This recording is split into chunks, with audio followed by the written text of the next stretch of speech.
última. En este caso el ponente es Luis Vilches, que viene del Centro de Investigación en Computación de UPN, de México. Tengo que decir que es de aquí de España, pero está ya trabajando. Nos va a presentar una perspectiva de la gemática en el ámbito universitario iberoamericano.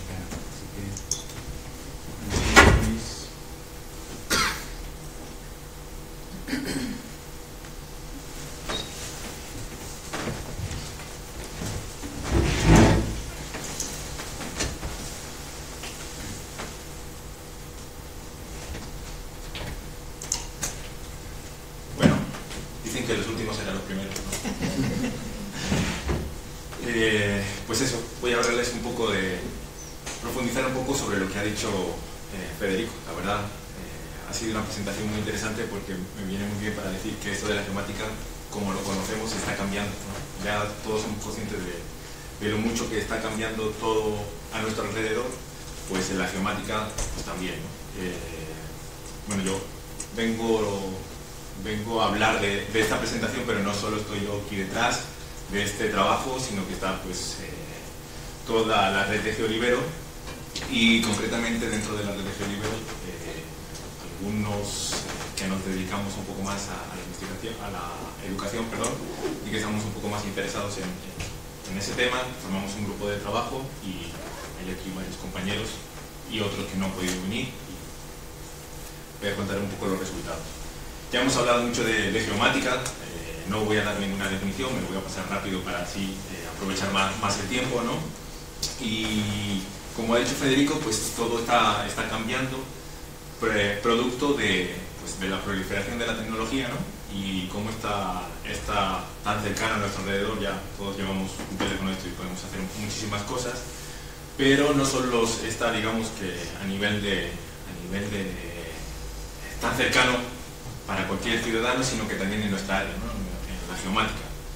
Y bueno, pues podemos ver diferentes informes donde se puede ver que tecnologías como el Internet de las Cosas, el Big Data, cada vez más y más están conectados a lo que es la geomática, ¿no? Incluso en el Reino Unido hay informes bastante interesantes que hablan de cómo va a ser el futuro relacionado con el área de la geomática, y cómo diversas tecnologías vinculados, por ejemplo, al tema de los drones, al tema de la inteligencia artificial, el tema de los sensores, de la simulación, de las tecnologías inmersivas, todo eso que puede empezar, o que uno piensa que son tecnologías ajenas a nosotros, pues cada vez están más y más cerca, ¿no?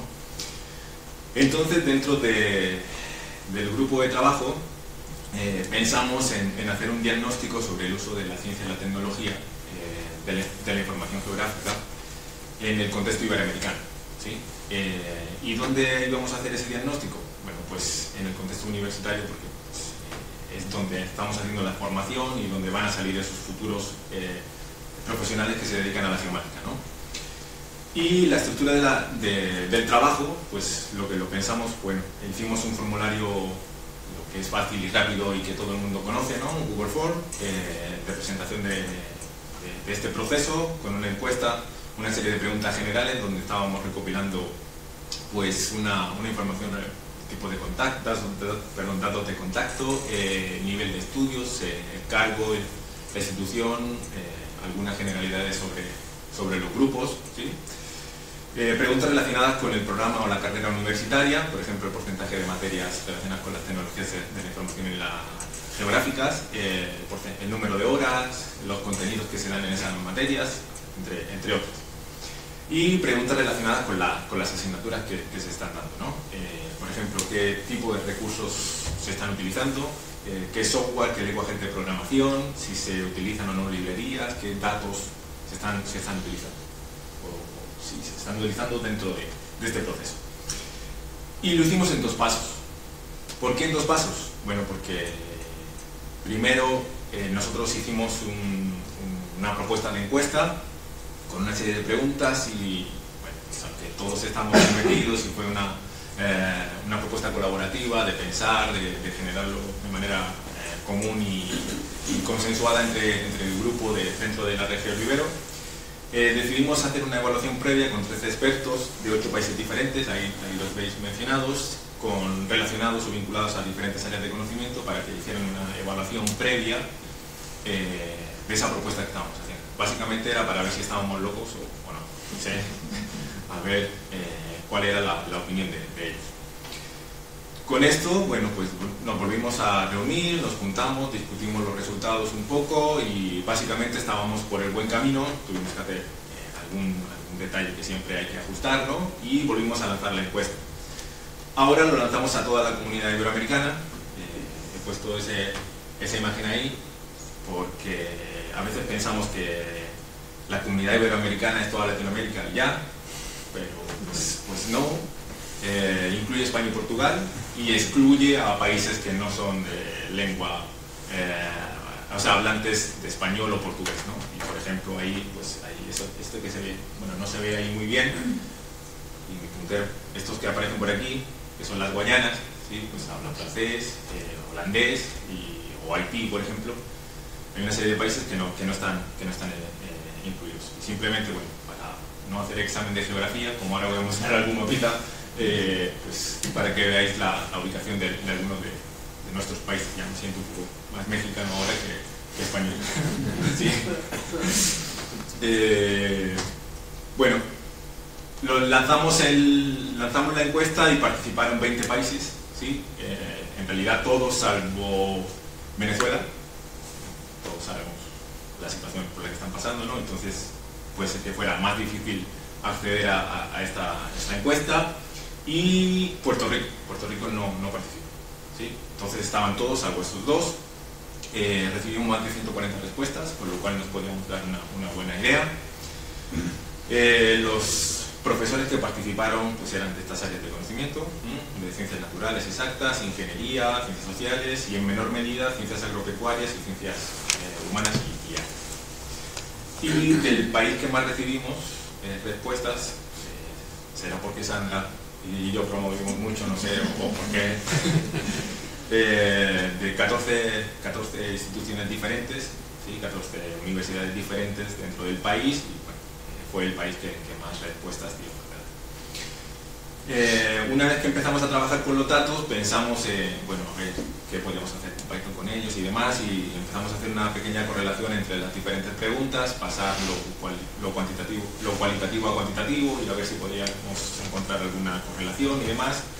No encontramos más allá de 0,45, o sea que no están muy relacionadas, pero bueno, hicimos ese ejercicio, fue relativamente rápido y no nos sirvió para mucho. Pero entonces empezamos a analizar los datos y nos dimos cuenta que los profesores que respondieron, pues más de un 55% tenían doctorado, ¿sí? Digamos que en el contexto de España y Portugal pues sería lo normal, pero en los otros países que participan, bueno, pues no todos los docentes son doctores, ¿sí? Entonces hay algunos que solo tienen licenciatura, casi en torno al 10%.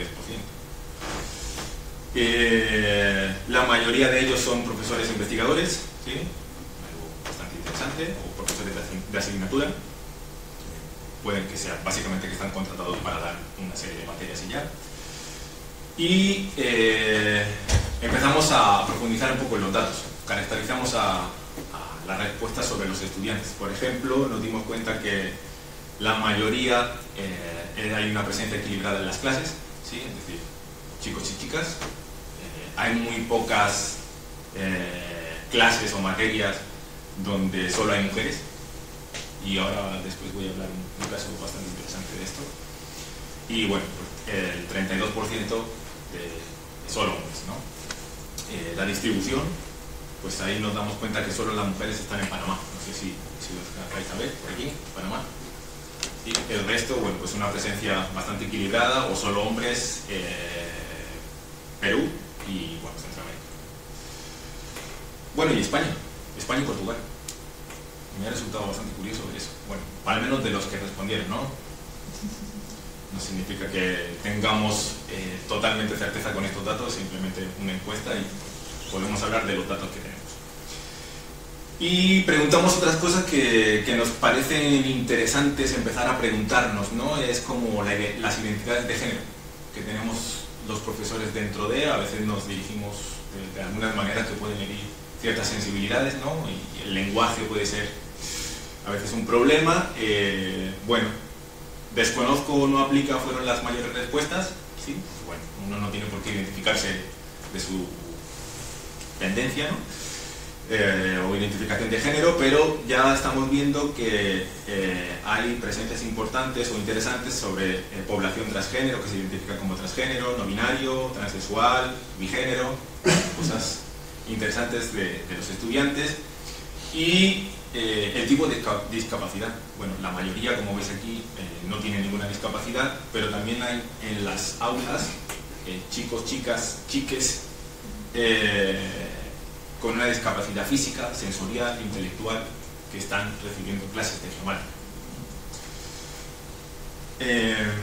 En cuanto al porcentaje de las asignaturas relacionadas con tecnologías de la información, bueno, pues todo está como bastante distribuido, aunque con el más del 50%, aquí aparece como un 29%, y entre un 30 y un 50%, bueno, pues aquí digamos que hay un buen porcentaje de materias relacionadas con tecnologías de la información geográfica.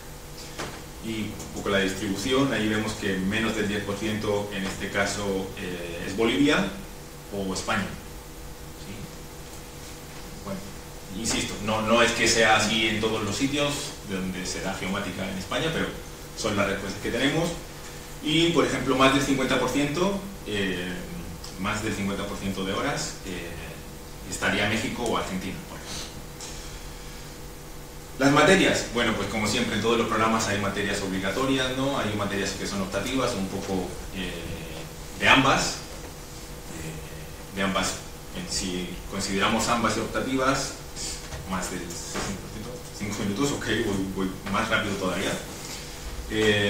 Casi no hay materias anuales. Y la dedicación, bueno, de más de 6 horas o de 6 horas en adelante, pues aquí veis que es más o menos como el 50%. La distribución espacial, los software, bueno, no sé si es porque dentro de la red trabajamos con software libre y se lo pasamos a nuestros amigos, no, porque hicimos publicación por diferentes medios, pero el software propietario, que es el rojo, pues es muy poquito, solo los que utilizan software propietario, ¿sí? Para dar sus clases. Los que utilizan software libre, que sería el azul, pues aquí tenemos un buen pedazo, ¿sí? Y los que combinan el software libre y el propietario, pues aquí otro buen pedazo de la tarta, ¿no? Bueno, la distribución espacial no me voy a detener en eso. ¿Y por qué utilizan el software libre?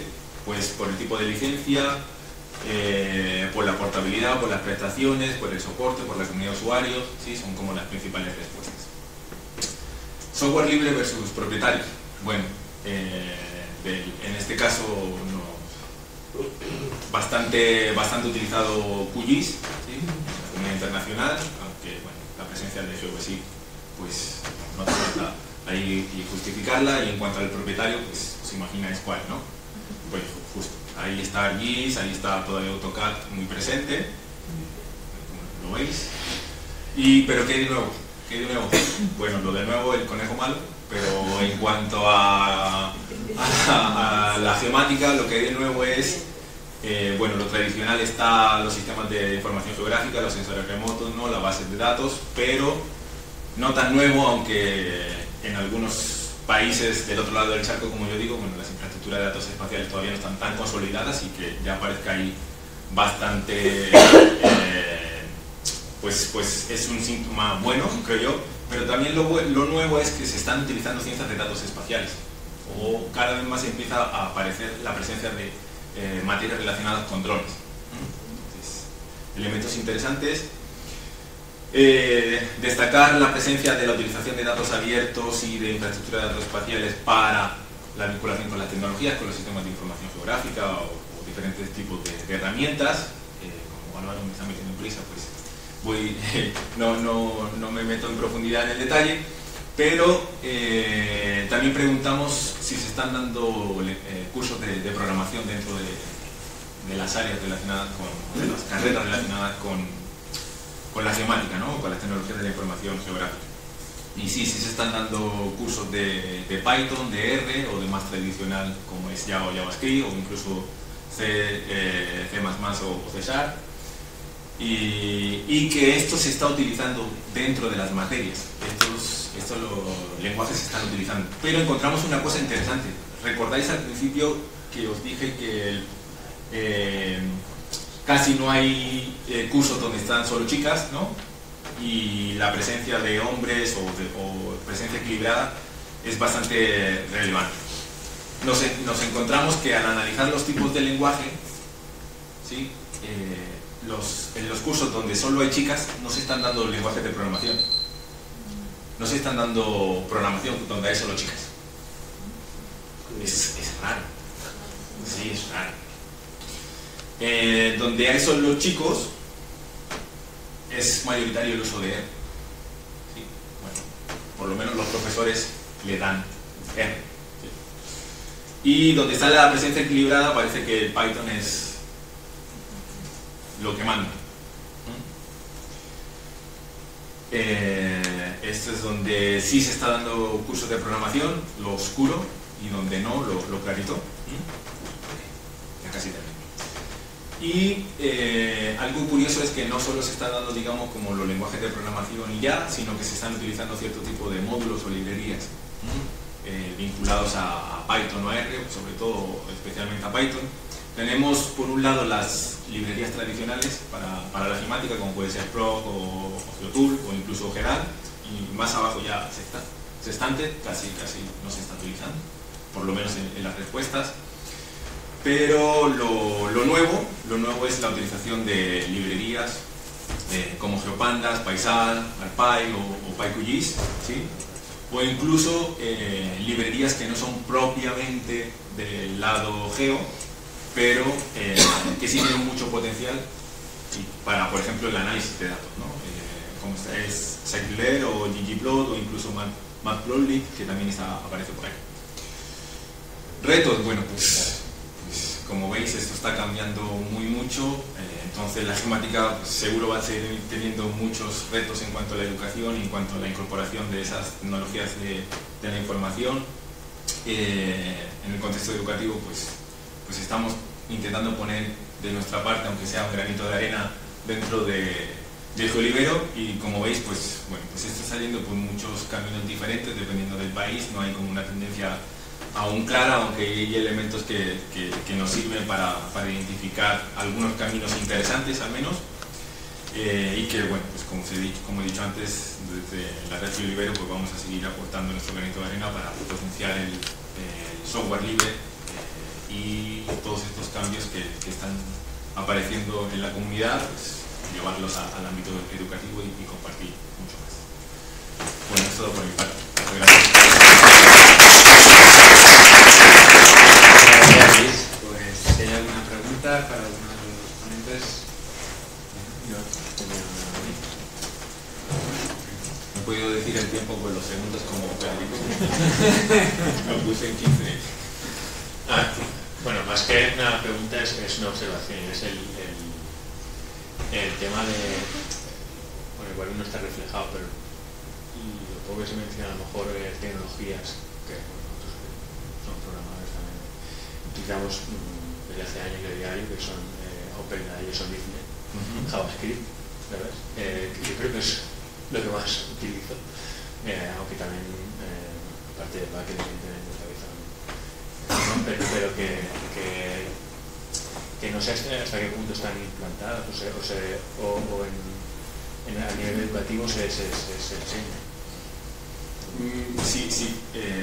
No he querido como mencionar muchas porque Álvaro me estaba apretando con el tiempo, pero si te fijas aquí, mira, aquí aparece OpenLayer y Leaflet, por ejemplo, como visualizadores, sí están presentes, ¿sí? O los clásicos Pioneer, GeoServer, sí están presentes y sí se están utilizando. Parece que eso no va a dejar de utilizarse, porque bueno, son elementos básicos para mostrar cosas, ¿no? Y hacerlo más accesible al público que no tiene por qué estar relacionado con esos lenguajes que he mencionado, pero que facilita mucho la visualización y que estamos acostumbrados a ver un mapita en un visor web. Sí, pero yo, por ejemplo, yo nunca las había visto hasta que entré al mundo laboral. O sea, nunca se me enseñaron en la universidad ese tipo de librerías y creo que es de lo que más se utiliza bueno, por lo menos a nivel de eso, de usuario, para visualizadores, a nivel de análisis quizá no tanto. Pero... Bueno, no sé el caso aquí, pero por ejemplo, nosotros, yo en particular, cuando hacemos algún proyecto y hay que hacer alguna visualización, utilizamos mucho Blitz porque es una librería muy ligera y permite hacer muchas cosas y no sé, por ejemplo, el New York Times está utilizando y muchas empresas es un referente, ¿no? Entonces, bueno, a lo mejor, como digo, hay casos en los que puede ser que no se conozcan hasta que uno tiene una necesidad en una empresa o en un entorno diferente de la universidad. Hay veces que, bueno, todos los profesores no podemos estar al día 100% con todas las cosas que salen porque nos falta tiempo, pero hacemos lo posible. Una pregunta, Cris, que comentas. ¿Habéis hecho dentro de esta consulta alguna distinción en si este tipo de tecnologías ya más avanzadas, no estoy hablando a nivel de uso de GBC o QGIS o de escritorios, sino ya de programación o de uso de librerías, se dan en grado o cae el peso en las maestrías? En esta encuesta era solo ámbito universitario, solo, o sea, no posgrado. ¿Sí? Entonces es grado, lo que se llama aquí grado en España o licenciatura en casi todos los países. ¿Sí? En licenciatura. En casi todos los países de la comunidad que participa. O sea, no nos... Entiendo que, claro, entiendo que si vamos a una maestría o un doctorado, las respuestas van a ser diferentes por los niveles de profundización en los proyectos, en las investigaciones. Entonces queríamos ver cómo los profesionales que van a salir mañana, cómo van a estar formados. Y era como la necesidad de ver por dónde va la comunidad. Hola. Gracias, Luis, Federico, fueron muy interesantes las dos exposiciones. Tengo una pregunta para cada uno, así que capaz que empiezo por Luis para vincular con la pregunta que te hizo Álvaro recién.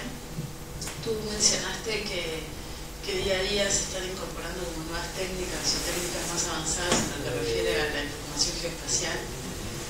Mencionaste el uso de drones, la adquisición de imágenes y yo lo que quería saber es si se tiene alguna idea de cuáles son los software que se utilizan para esos procesamientos. O sea, si en esa encuesta capaz que pensás a futuro poner esa información, porque lo que he visto en lo que estamos trabajando es que no hay tanto software libre para procesar lo que se requiere procesar cuando se está trabajando con ese tipo de información.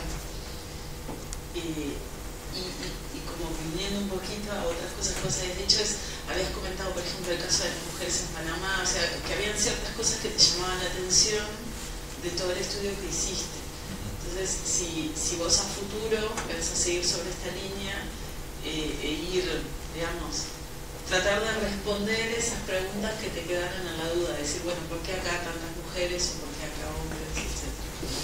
Bueno, yo solo he sido el que ha hecho la presentación y detrás estamos un grupo pues bastante amplio, a veces no tan dinámico, pero como todo, ¿no? Sí, la intención es primero comunicar todo esto, o sea, compartir todo esto con la comunidad científica y la idea es escribir algo, ¿no? Para que todo esto no quede, bueno, hicimos la encuesta y se quedó ahí y ya. Entonces yo creo que sí, la mayoría de los que participaron escribieron para decir que querían conocer los resultados, entonces es un buen ejercicio el compartir todo esto.